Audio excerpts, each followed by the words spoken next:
on today's travel, the hottest destinations for 2013. Now, whether you're looking for a beach paradise or a city brimming with rich culture, there are a lot of vacation spots to suit everyone's taste. Kate Maxwell is the editor-in-chief of the travel website jetsetter.com. Happy New Year, Kate. Happy New Year to you. And you say it's going to be a really great new year for travelers. You say a banner year, in fact. I think so. Why so? A couple of reasons for this. So 2013 is a year of anniversaries, all sorts of anniversaries and celebrations going on around the world. That means it's a great time to visit places that are celebrating. And also some places that we've kept our eye on for a few years are kind of coming of age. It's a great time to visit then, and they're still up and coming. And when a destination is up and coming, generally means it's a bit more affordable. Good deal for you. All right, before we get to some of those destinations, you say there are some big trends as well that you're seeing in 2013 already.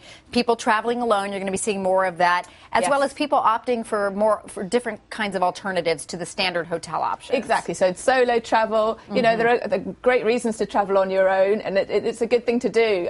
The reasons being, you know, you can set your own schedule. You can eat where you want. You can visit what you want. Maybe meet someone. Maybe you can meet someone. If you're single. Google is seeing that searches for solo travel are up by over 50%. And it's not just women that are going. Traditionally, women have been more solo travellers than men, but men are also getting in on the act, and they're doing things like surf camps and adventure holidays. And vacation rentals is a big trend as well. Obviously, the hotel is never going to go out of fashion, but people we're seeing are renting apartments, they're renting villas, and if you're travelling in a group, that can be more affordable because you get your own kitchen, so you don't have to eat out people every swapping night. As well a lot, too. Okay, so some of the hot places, let's get to those. All right, Miami, Florida has been hot for a long time, but you say now it's hotter than ever. Right, so Miami's certainly not up and coming, but 2013, a big year in terms of hotels. Some really, really big brands coming to South Beach and to downtown and Brickell that we haven't seen there before. If you want to visit Miami right now, a couple of places we recommend you stay are the Standard Hotel, which is on an island on the Venetian Causeway. It's fairly affordable. Even in high season, which is January and February, it has its own hammam.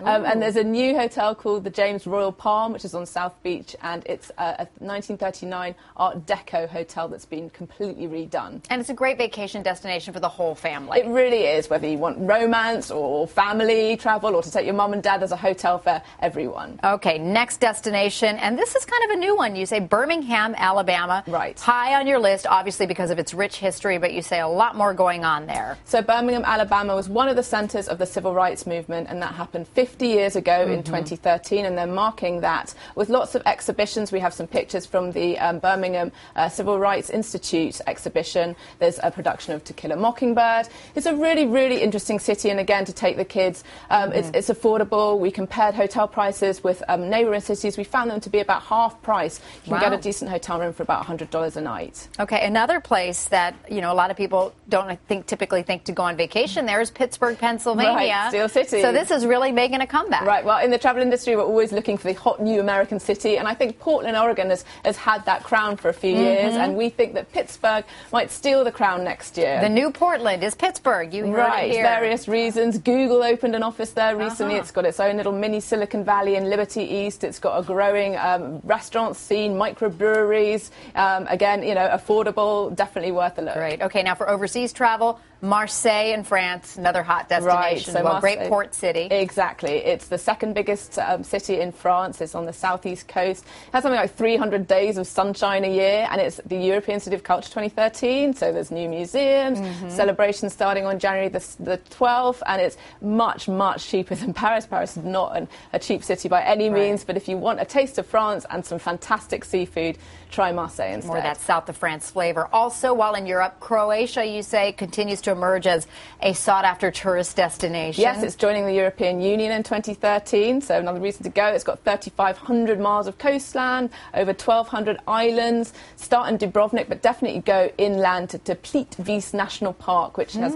16 interlinking lakes and waterfalls. It's great for trekking and boating. Sounds beautiful. All right, and if you want to go south, go to Central America. You also think Nicaragua is going to become a little more competitive. I've heard heard it's like the new eco-tourist place to go, right? Absolutely, yeah. We're kind of calling it the new Costa Rica. I was in Costa Rica a couple of weeks ago, and it was fantastic, but not that cheap. And Nicaragua is definitely a lot cheaper. It's got the same, beaches. It's got wonderful surf. It's got rainforests like Costa Rica, monkeys, volcanoes, you name it. And it's really, really unspoilt at the moment. Is it safe there now to go? Yeah, start in Granada, beautiful colonial city, and then go to the coast and try some surfing in San Juan. And you say good time to go there is November through April, exactly. Right? All right. Kate Maxwell, always great to have you here. Thanks so much. Happy New Year once again.